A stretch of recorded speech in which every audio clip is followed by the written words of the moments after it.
লীলা দেবীর কিছুদিনের মধ্যেই 50 বছরের জন্মদিন আসতে চলেছে। সেই কারণে তাদের বাড়ি একেবারে উৎসবে মেতে ওঠে। বিশেষ করে লীলা দেবীর বৌমা রিনা শাশুড়ি মায়ের জন্মদিন নিয়ে খুবই উৎসাহিত থাকে, কারণ তার সবসময় এরকম জন্মদিনের পার্টি কিংবা অনুষ্ঠানের পরিকল্পনা করতে ভীষণই ভালো লাগে। তার থেকে বড় বিষয় হলো রিনা খুব ভালো কেক বানায়। তাই রিনা ঠিক করে শাশুড়ি মায়ের 50 বছর জন্মদিন উপলক্ষে সে একটা বড় 3 তলা কেক বানাবে। কি বলছো কি বৌমা, তুমি 3 তলা কেক বানাবে? দেখো বাবা, আমাদের বাড়ি কিন্তু 2 তলা, সুতরাং তোমার 3 তলা কেক আমাদের 2 তলা বাড়িতে কি করে ধরবে? এমন কথা শুনে রিনা হেসে ওঠে। আমি অনলাইনে রেসিপি দেখে 3 তলা কেক বানাতে শিখেছি, আপনি ওসব ব্যাপারে একদম ভাববেন না। আপনার জন্মদিনে 3 তলা কেক আমি ঠিক বাড়ির মধ্যে ধরিয়ে দেব, আর এত সুন্দর করে কেক তৈরি করব যে ওই কেকের স্বাদ আপনি কোনোদিনও ভুলতে পারবেন না। নানান রকম বিদেশি জিনিসপত্র দিয়ে আপনার জন্য আমি কেক বানাবো। আর 3 তলা কেক মানে আমি 3 ধাপে কেক তৈরি করব, বুঝতে পারলেন? আমার জন্মদিন উপলক্ষে এত খরচা করার কি দরকার? আমার এসব ভালো লাগে না, বুড়ো বয়সে ন্যাকামি। আমার বান্ধবীরা এখন থেকেই আমার উপর হাসাহাসি করতে শুরু করেছে যে বুড়ো বয়সে আমি নাকি 50 বছরের জন্মদিন পালন করছি, মানে আমি কচি হওয়ার চেষ্টা করছি। আরে, আপনার বান্ধবীরা আপনার উপর হিংসা করে, মানে ওনাদের বৌমা কখনো ওনাদের জন্য জন্মদিনের পার্টির আয়োজন করে না আর কেকও বানায় না, কিন্তু আপনার বৌমা আপনার জন্য এত বড় অনুষ্ঠানের আয়োজন করছে, সুতরাং হিংসা হওয়াটা স্বাভাবিক। রিনার কথা শুনে তার শাশুড়ি মায়ের খুব ভালো লাগে। কিছুক্ষণের মধ্যেই রিনা তার শাশুড়ি মায়ের জন্মদিন উপলক্ষে নানান রকম শপিং করতে চলে যায়। শপিংয়ে যাওয়ার পর সে শাশুড়ি মাকে জামা কাপড়, গহনা, জুতা ইত্যাদি কিনে দেয়। মা, আমি বিয়ের সময় যা টাকা পেয়েছিলাম সবকিছু টাকা নিয়ে চলে এসেছি। আজকে আমি আপনাকে অ্যান্টিক শাড়ি, গহনা, মেকআপ করা জিনিসপত্র সব কিছু কিনে দেব, যাতে আপনার 50 বছরের জন্মদিন একেবারে সুপারহিট হয়ে যায়। এভাবেই নানান রকম জিনিসপত্র কেনাকাটা করার পর বউ শাশুড়ি দুজনে বাড়িতে ফিরে আসে। পরের দিন থেকেই জন্মদিন উপলক্ষে বাড়িতে বিভিন্ন রকমের খাওয়া দাওয়া শুরু হয়ে যায়। অন্যান্য কিছুর ব্যবস্থাও করা হয়। একদিন রিনা বাড়ির গাড়ি নিয়ে বাইরে বেরিয়ে পড়ে, কারণ তার মাথায় এখন 3 তলা কেকের কথা ঘুরছে। রিনা গাড়িতে বসেই তার প্রিয় বান্ধবী প্রিয়াকে ফোন করে। এই প্রিয়া, তুই তো জন্মদিনের সময় কেকটা কোন দোকান থেকে অর্ডার করেছিলিস রে? কেকটা খেতে খুব ভালো হয়েছিল, আর তার সাথে ইনগ্রেডিয়েন্টগুলো খুব সুন্দর ছিল।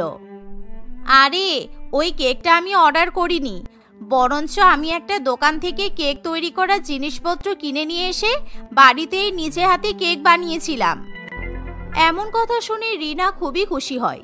তাই তখনই সে বান্ধবীর কাছ থেকে সেই দোকানের অ্যাড্রেস নিয়ে নেয়, কারণ আজকে সে ওই দোকান থেকে কেক বানানোর যাবতীয় সরঞ্জাম কিনতে যাবে। কিছুক্ষণের মধ্যেই রিনা সেই দোকানে গিয়ে উপস্থিত হয়। সেখানে যাওয়ার পর রিনা দেখে দোকানের মধ্যে বিভিন্ন রকমের দামি দামি বিদেশি উপকরণ সাজানো, আর প্রত্যেকটা উপকরণ দিয়ে ভালো মতো কেক তৈরি করা যায়। 2 দিন পর আমার শাশুড়ি মায়ের 50 বছরের জন্মদিন, আর আমি সেদিন আমার শাশুড়ি মাকে 3 তলা কেক বানিয়ে দেব। আপনি কি আমাকে কিছু আইডিয়া দিতে পারবেন? হ্যাঁ, নিশ্চয়ই। আপনি যখন 3 তলা কেক বানাবেন ঠিক করেছেন, তখন 3 তলা কেক 3 রকমের উপকরণ দিয়ে বানাতে পারেন। যেমন 1 রকমের উপকরণ হলো চকোলি, আর 1 রকমের উপকরণ হলো কালো বিদ্যুৎ, আর ধরুন 1 রকমের উপকরণ হলো ব্ল্যাক ফরেস্ট। এরকম অদ্ভুত অদ্ভুত উপকরণের নাম শুনে রিনা খুবই অবাক হয়, কারণ সে চকলেট শুনেছে, ব্ল্যাক কারেন্ট শুনেছে, ব্ল্যাক ফরেস্ট পর্যন্ত শুনেছে, কিন্তু এরকম অদ্ভুত নাম কোনোদিনও শোনেনি। তাই সে প্রথমে একটা উপকরণ কিনতে চায় না। না না, এসব উপকরণ দিয়ে কেক বানানো যায় নাকি? দেখতে চকলেট, ব্ল্যাক ফরেস্ট, ব্ল্যাক কারেন্টের মতো মনে হচ্ছে, কিন্তু খেতে কেমন হবে আমি বুঝতে পারছি না। আপনার যদি এরকম মনে হয় তাহলে আপনি আমাদের কেকের স্যাম্পল টেস্ট করতে পারেন যে কিরকম খেতে হবে, তারপরেই আপনি এগুলো কিনুন। আসলে ওগুলো সব বিদেশি উপকরণ, এই দেশে পাওয়া যায় না বলে এরকম অদ্ভুত অদ্ভুত নাম, বুঝেছেন? এই বলে বিপুল রিনাকে স্যাম্পল কেক খাওয়ায়, আর সেই কেক খাওয়ার পর রিনার অসম্ভব ভালো লাগে। কারণ সত্যি সেই কেকটা খেতে দুর্ধর্ষ ছিল।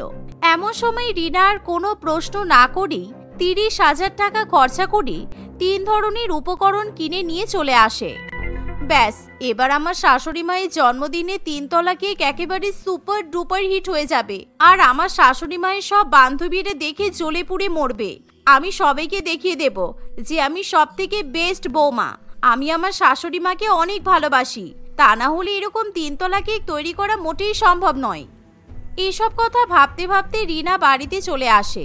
দেখতে দেখতে প্রায় 2 দিন কেটে যায়।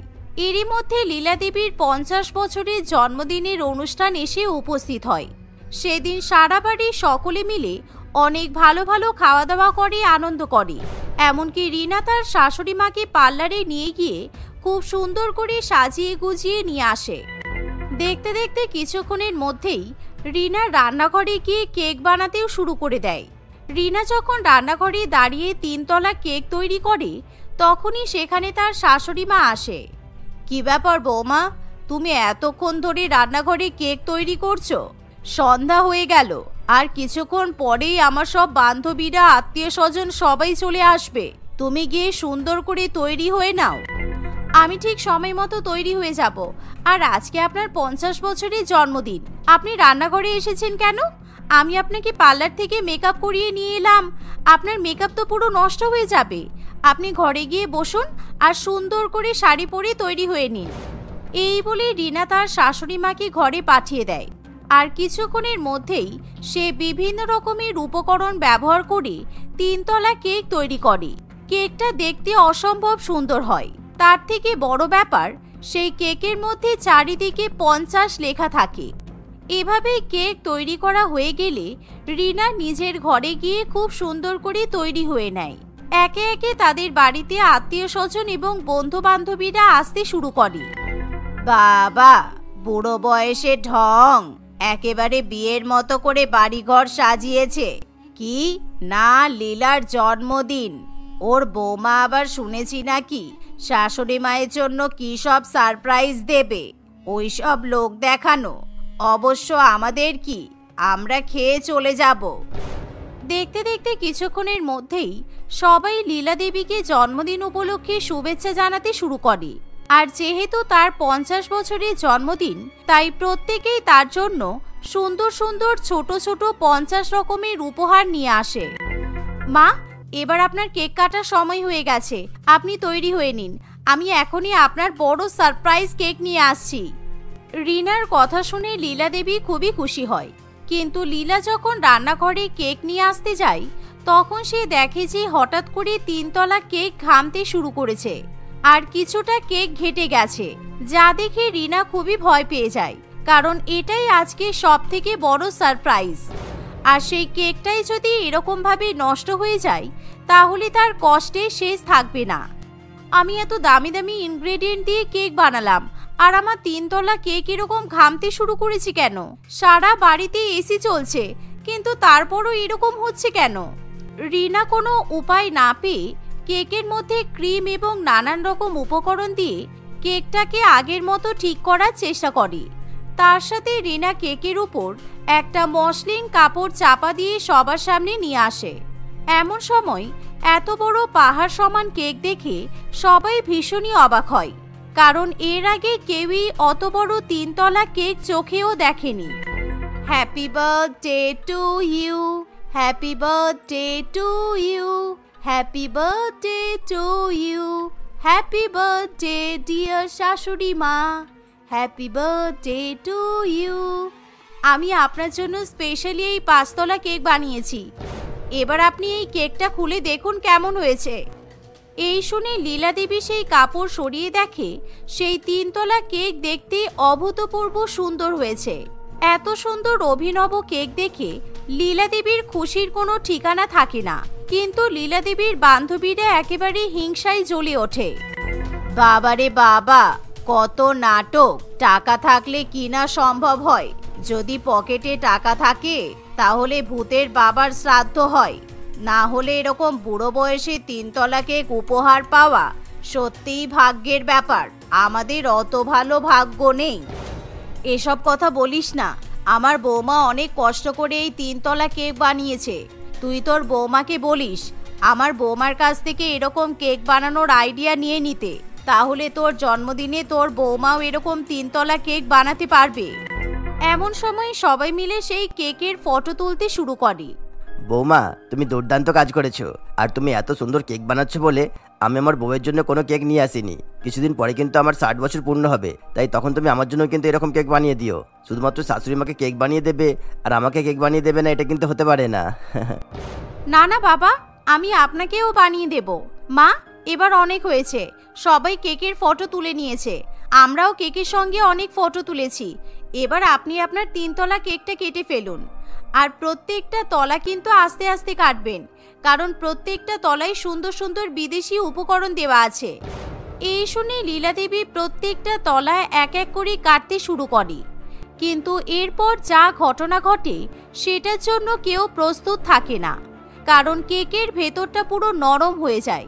1 তলা 2 তলা 3 তলা করে কাটতে কাটতে পুরো কেক উল্টে এসে শাশুড়ি মায়ের গায়ের উপর পড়ে। লীলা দেবীর সারা গায়ে মুখে মাথায় কেক লেগে যায়।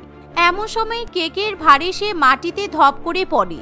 এত ক্রিমের কারণে মাটি পিচ্ছিল হয়ে যাওয়ায় লীলা দেবী উঠে দাঁড়াতে পর্যন্ত পারে না।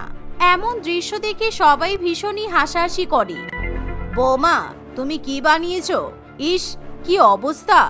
আমাকে কেউ তোলো, আমার সারা জন্মদিনের অনুষ্ঠান একেবারে নষ্ট হয়ে গেল।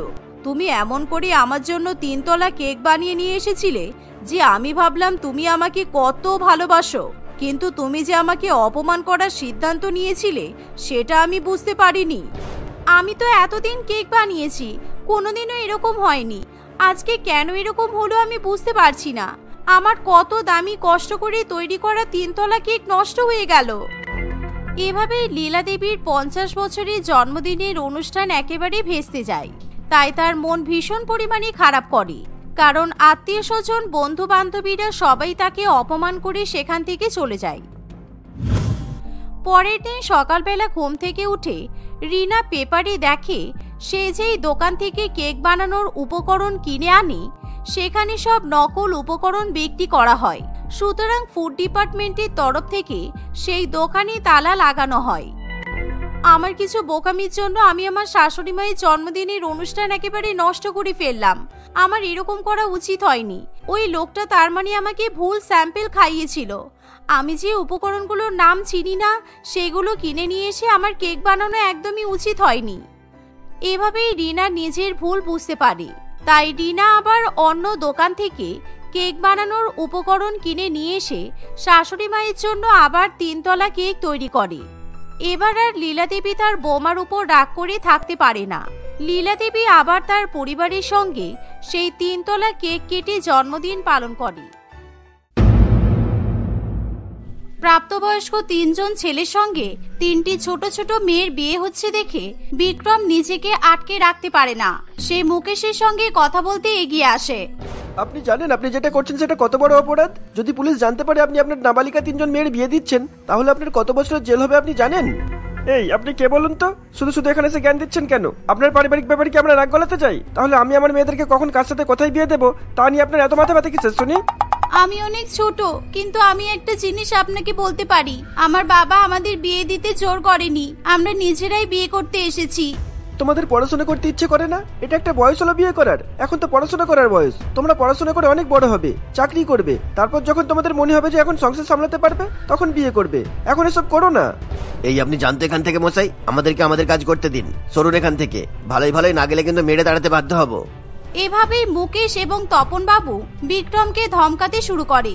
রিনি এবং তার বোনেদের অনেকবার বোঝানোর চেষ্টা করলেও তারা বিক্রমের কথা শোনে না। কিছুক্ষণের মধ্যেই তপন বাবুর 3 ছেলে সৌরভ, গৌরব এবং সোহমের সঙ্গে রিনি, প্রিয়া আর চন্দ্রার বিয়ে হয়ে যায়। রিনি, প্রিয়া আর চন্দ্রা 3 বোন ছিল। তাদের বয়স যথাক্রমে 14, 12 এবং 10 বছর ছিল। তাদের বাবা মুকেশ অত্যন্ত গরিব একজন দিনমজুর ছিল। মুকেশ একা এই যৎসামান্য কাজ করে এতজনের সংসার চালিয়ে উঠতে পারে না। দিনের পর দিন দারিদ্রতা তাকে রাগী এবং বদমেজাজি করে তোলে। 3টে পরপর মেয়ে জন্ম দেওয়ার অপরাধে মুকেশ তার স্ত্রী মনোরমাকে প্রত্যেকদিন নানান রকম ভাবে অপমান করে। কি ব্যাপার, তুমি আজকেও কাজে যাবে না ঠিক করেছো? দিনের পর দিন এভাবে বাড়িতে বসে থেকে কি লাভ হচ্ছে তোমার? ঘরে যা জিনিসপত্র আছে তাতে আর খুব বেশি হলে 3-4 দিন কাটবে, তারপরে কি না খেয়ে থাকবো? সারাক্ষণ শুধু খাই খাই, তাই না? 3-3টে মেয়ের জন্ম দিয়ে আমার টাকা পয়সা ভবিষ্যৎ সব তো খেয়ে নিলে, তাও তো আমাদের পেট ভরছে না। এসব তুমি কি বলছো? ওরা কি আমার একার মেয়ে? ওরা শুনতে পেলে কি ভাববে বলো তো? আর তুমি যে বলছো ওরা তোমার টাকা পয়সা নষ্ট করেছে, কিন্তু তুমি তো ওদের আজ পর্যন্ত দুবেলা খেতে দেওয়া ছাড়া আর কিছুই দাওনি, এমনকি মেয়েগুলোকে পড়াশোনাও শেখাওনি। মেয়ে মানুষের অত পড়াশোনা শিখতে নেই, কি হবে পড়াশোনা শিখে? সেই তো যৌতুকে অত টাকা নিয়ে শ্বশুর বাড়িতে যাবে, আর তারপর তখন কি হেসেল ঠেলবে। আজকালকার দিনে যেখানে মেয়েরা রকেট উড়িয়ে চাঁদে চলে যাচ্ছে, সেখানে তুমি নিজের মেয়েদেরকে পড়াশোনা শেখাতে চাও না? না, চাই না। পড়াশোনার খরচ করবো, আবার যৌতুকে এত টাকা দেবো? আমার বাবা কি আমার জন্য জমিতে গুপ্তধন পুঁতে দিয়ে গেছে? আমি সুযোগ পেলে এই 3জন মেয়েকে একসাথে বিদায় করবো। এত ঝামেলা পোহাতে আমার আর ভালো লাগছে না। এই বলে মুকেশ সেখান থেকে চলে যায়। মুকেশের কথা শুনে মনোরমা যেমন দুঃখ পায় তেমনই দুঃখ পায় দরজার পিছনে লুকিয়ে তাদের কথা শুনতে থাকা 3 মেয়ে। তাদের বাবার কথা শুনে সবচেয়ে ছোট বোন চন্দ্রা খুবই কাঁদতে থাকে। কাঁদিস না বোন, বাবা তো সবে কাজ থেকে এসেছে, হয়তো বাবার মনটা আজকে ভালো নেই, কাজের জায়গায় নিশ্চয়ই কিছু ঝামেলা হয়েছে, তাই জন্য বাবা এসব বলল। সত্যি যদি বাবা আমাদের বিদায় করে দেয় তাহলে আমরা কোথায় থাকবো? আমরা কি রাস্তায় রাস্তায় ঘুরবো? রিনি যেহেতু বয়সে একটু বড় ছিল, তাই আর কেউ না বুঝলেও রিনি ঠিক বুঝেছিল বিদায় করে দেওয়ার মানেটা কি। না না, রাস্তায় রাস্তায় ঘুরবো কেন? যাক, এসব বাদ দে, চল মা কালকে আমাদেরকে যে রান্না করাটা শেখাচ্ছিল সেটা একবার শেখার চেষ্টা করি। যদি ভালো করে রান্না করতে পারি তাহলে হয়তো বাবার মনটা ভালো হয়ে যাবে। এই বলে তারা 3 বোন রান্নাঘরের দিকে যায়। মনোরমা মনের দুঃখে ঘরে শুয়েছিল, তাই রান্নাঘরে তার মেয়েরা কি করছে সে জানতেও পারে না। কিছুক্ষণ পরে হঠাৎই কোনো একটা জিনিস পড়ে যাওয়ার শব্দ পেয়ে মনোরমা তাড়াতাড়ি ছুটে রান্নাঘরে আসে। সেখানে এসে দেখে তাদের ঘরে যতটা আটা ছিল চন্দ্রা তাড়াহুড়ো করতে গিয়ে সমস্ত আটা ফেলে দিয়েছে। জিনিসপত্র পড়ে যাওয়ার শব্দ শুনে মুকেশও সেখানে চলে আসে। এইভাবে মাটিতে আটা ছড়িয়ে থাকতে দেখে মুকেশ আরো বেশি রেগে যায়। বলেছিলাম না এই মেয়েগুলো আমাকে খেতেই এসেছে। দেখো এবার মিললো তো আমার কথা। একই ঘরে জিনিসপত্র নেই, তার উপর এটা ফেলে দিয়ে নষ্ট করলো। না, অনেক হয়েছে, আর না। চন্দ্র তো ছোট, ও বুঝতে পারিনি বাবা, তুমি দয়া করে ওকে ক্ষমা করে দাও। আমরা এক্ষুনি সব পরিষ্কার করে দিচ্ছি, তুমি আমাদের উপর রাগ করো না বাবা। তুমি আমাদেরকে বিদায় করে দিও না বাবা, আমরা তো তোমাদেরকে ছেড়ে থাকতেই পারবো না। মা আমাকে ঘুম না পাড়িয়ে দিলে আমার ঘুম আসে না। তুমি আমাদেরকে বিদায় করে দেবে না তো বাবা? অবশ্যই দেবো। তোদের এই অশান্তি আমি আর সহ্য করতে পারছি না। আমি আজই পাত্র খুঁজতে বেরোবো। যেখানে যেমন পাত্র পাবো যারা যৌতুক ছাড়া বিয়ে করতে রাজি হবে তাদের সাথেই তোদের বিয়ে দিয়ে আমি মুক্ত হব। আমার বিয়ে হবে? আমি বউ সাজবো, মায়ের মতো সুন্দর সুন্দর গহনা পরবো, নতুন জামাও পরবো, খুব মজা হবে তাই না? মনোরমা কষ্টে তার চোখের জল ধরে রাখতে পারে না।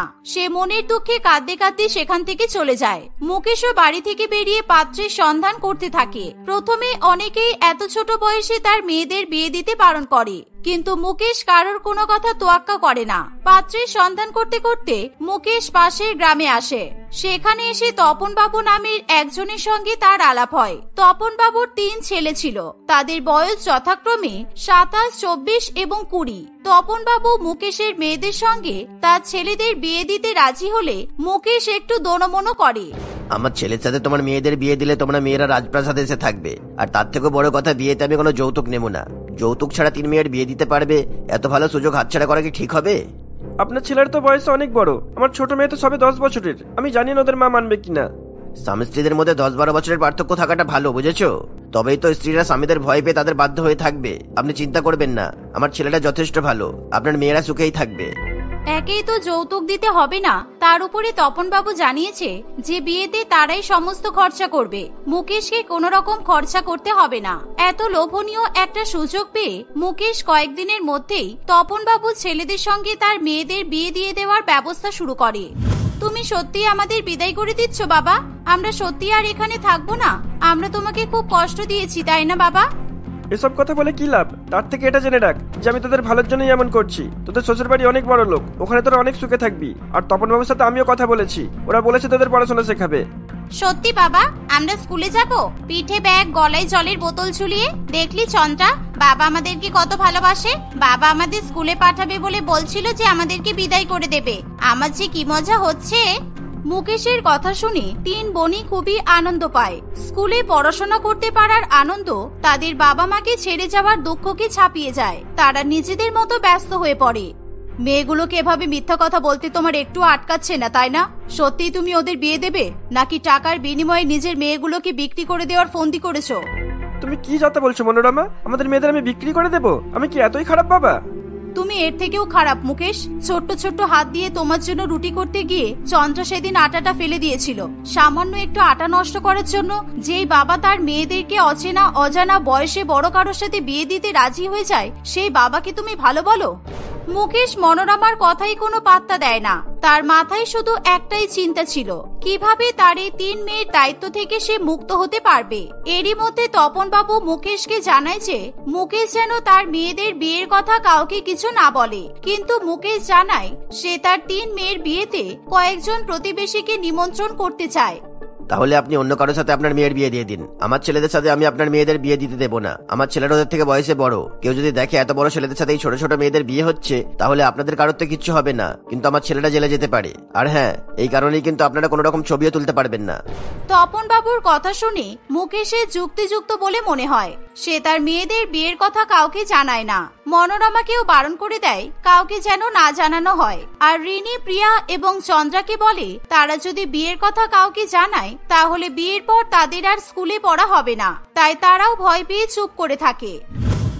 দেখতে দেখতে বিয়ের দিন এগিয়ে আসে। খুবই লুকিয়ে ছড়িয়ে তাদের বিয়ের অনুষ্ঠানের আয়োজন করা হয়। কিন্তু তবুও সেখানে বিক্রম নামের এক যুবক ছেলে কোথা থেকে যেন চলে আসে।